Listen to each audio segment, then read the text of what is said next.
Our next speaker is Dr. Lissa Johnson, who is a clinical psychologist and a member of the group Doctors for Assange.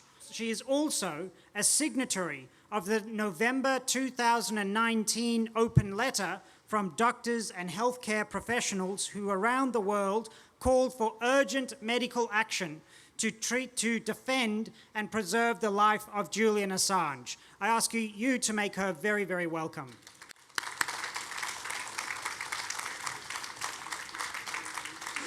Thank you, Zach.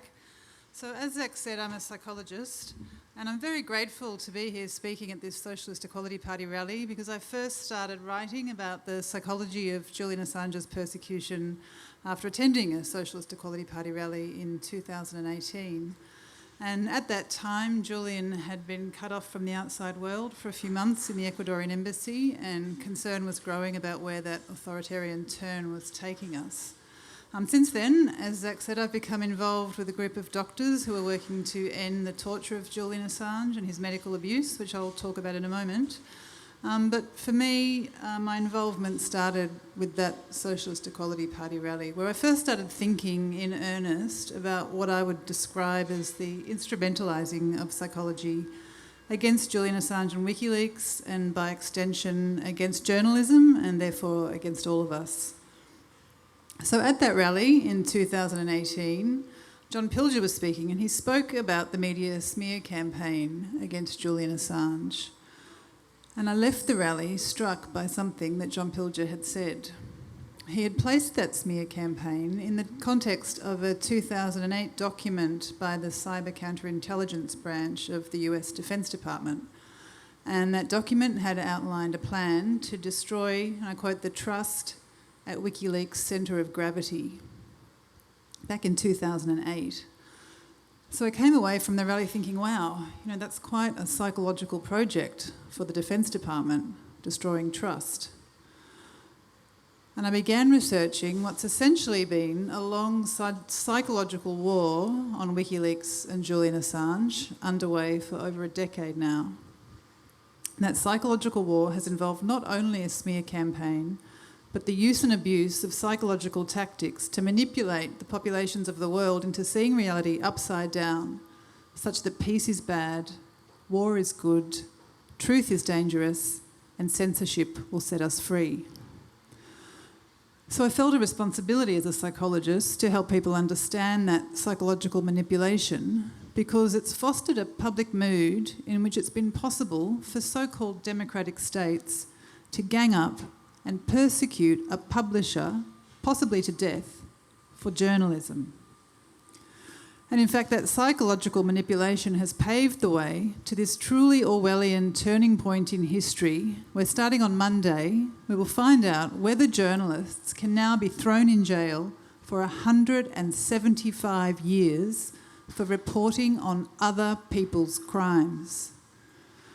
On Monday, Julian Assange will stand trial for reporting on a crime in which a father was slaughtered in front of his two children who sat in a nearby van while he tried to rescue a wounded man. Then his children were strafed with bullets themselves. For this crime, it is Julian Assange and Chelsea Manning who sit in jail, not the perpetrators.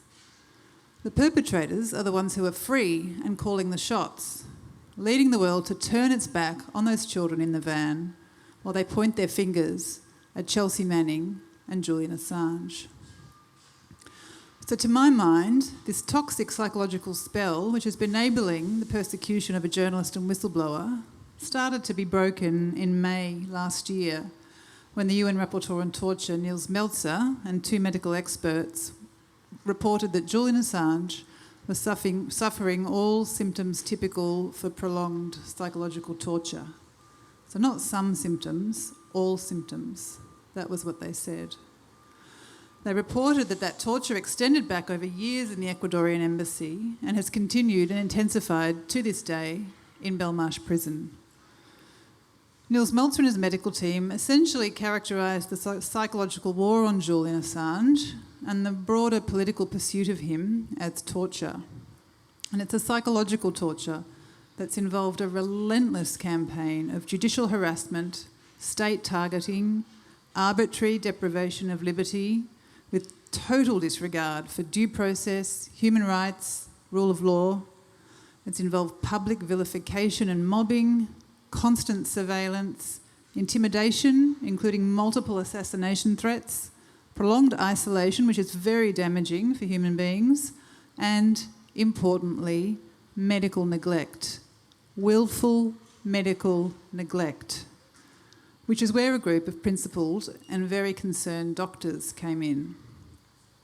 So as Zach said, in November last year, an international group of doctors, then around 60, now over 100, and some psychologists, I'm one of them, grew so alarmed over authorities and governments' lack of response to the shocking findings of the UN Rapporteur on Torture. His letters have not even, well, they haven't been responded to. Governments haven't investigated his claims as they're required to do under international law. So concerned that we started writing to governments. And at the time, in November, Nils Melzer had just warned that Julian Assange's detention in Belmarsh prison may soon end up costing his life for journalism. So we appealed to governments to intervene as a matter of medical urgency to end Julian Assange's torture and protect his human right to life and health. First, we wrote to the UK Home Secretary, calling for Julian Assange to be transferred from prison to an appropriate hospital setting before it's too late. Our letter received worldwide coverage. It was even the top story on the Guardian website the morning it went out, which I found extraordinary, The Guardian. But no response from the UK government. So then we wrote to the UK Secretary of State for Justice. No reply again. Then, in December last year, we wrote to the Australian government, urging the Australian Minister for Foreign Affairs to intervene on behalf of her citizen whose life was at risk from abuse by a foreign state. Still nothing. But now, just this week, in the face of government's determination to continue torturing Julian Assange, the world's leading medical journal, The Lancet, has published our warnings and the story of our unanswered letters. And The Lancet, I should say, I was expecting the letters to be quite heavily edited. They weren't edited at all. And The Lancet was very happy to publish almost immediately. Yeah, good on The Lancet, yeah. So the story that those letters tell is one of state-sponsored medical abuse of a journalist and publisher for journalism. It's a long story of governmental obstruction of healthcare, first in the Ecuadorian embassy and now in Belmarsh prison. And it's a story in which doctors have been afraid to examine Julian Assange because of an environment of fear and intimidation. And some doctors have even required anonymity to assess Julian and treat him for fear of harm to their reputations and their livelihoods and even their families. And it's a story involving numerous junctures at which doctors and human rights groups have called for Julian Assange's safe passage to hospital, going back years, while the UK government refused, every single time. So it's a story in which a precarious state of health has been deliberately inflicted on Julian Assange to make him pay for his journalism. As long ago as 2015, doctors warned that anything worse than a trivial illness could prove fatal for Julian, given his fragile state of health.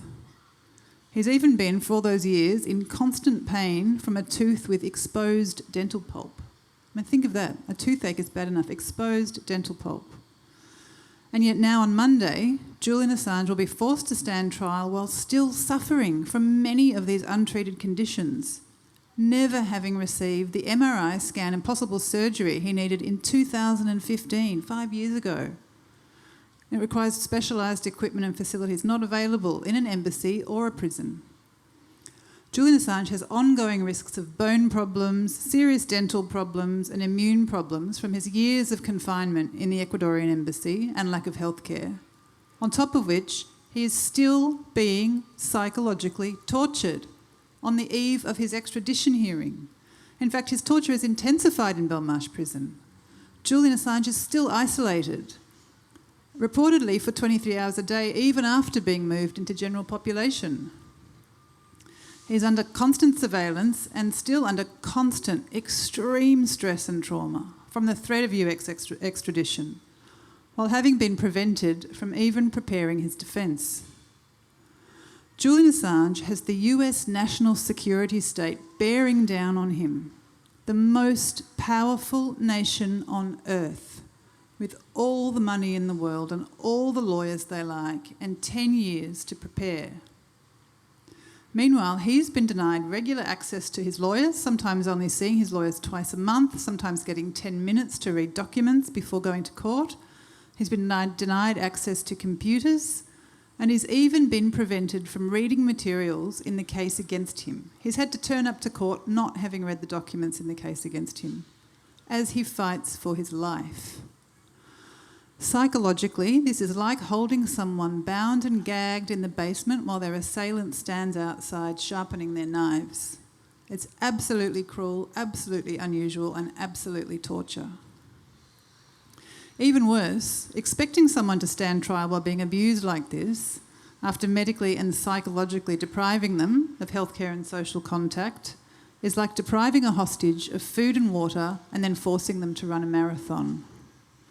Just 2 weeks of solitary confinement alone, let alone the other abuse, can cause changes in brain activity and memory and concentration, affecting the ability to think and speak and reason, that may prove permanent. Just 2 weeks may prove permanent. For Julian Assange, it's been months. And people can take, if they do recover, can take years or even decades. So it's no coincidence that Julian Assange has been systematically weakened and undermined in this way ahead of the press freedom test case of a lifetime. It affects Julian, of course, but it affects all of us. What's more, and what the doctors know, is that psychological torture can prove fatal.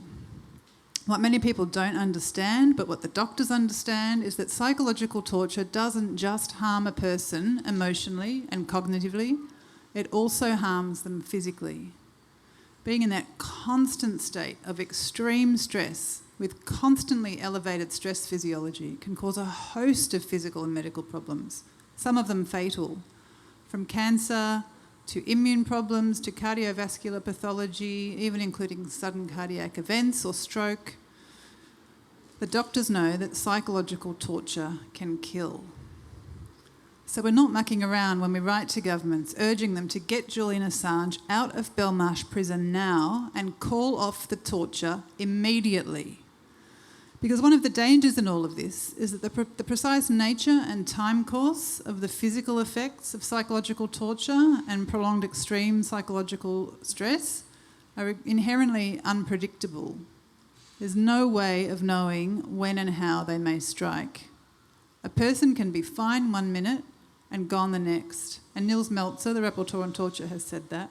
So just because Julian Assange can turn up to court and speak, and even if he couldn't in October answer questions about his name and his date of birth very well, but even if he can, that does not mean he's all right. That's what the doctors know. Nobody, when somebody's been subjected to that level of medical neglect and psychological torture, it's inherently a life-threatening, precarious, unpredictable situation.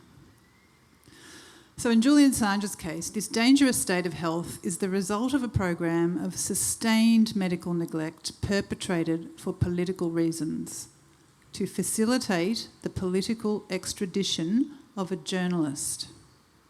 So we wrote in The Lancet last week, I quote, "This politicisation of foundational medical principles is of grave concern to us, as it carries implications beyond the case of Julian Assange. Abuse by politically motivated medical neglect sets a dangerous precedent, whereby the medical profession can be manipulated as a political tool."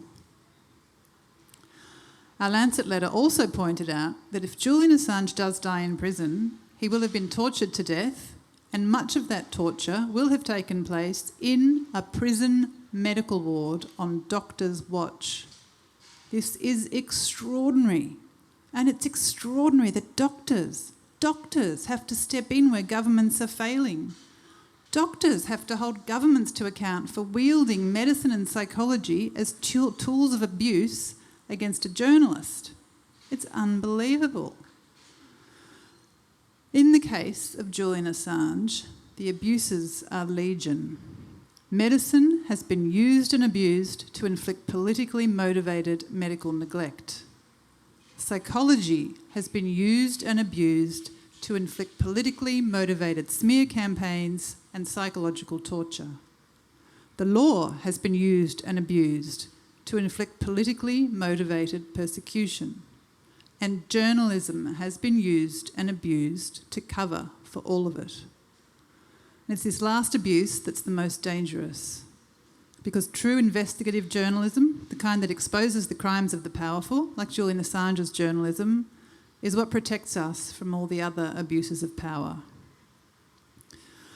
When true investigative journalism is stamped out, which it will be if Julian Assange is extradited, thereby criminalising journalism, we will be at the mercy of unchecked power, the kind of power that uses medical neglect as a political tool, unaccountable power, with no journalistic oversight to hold it in check.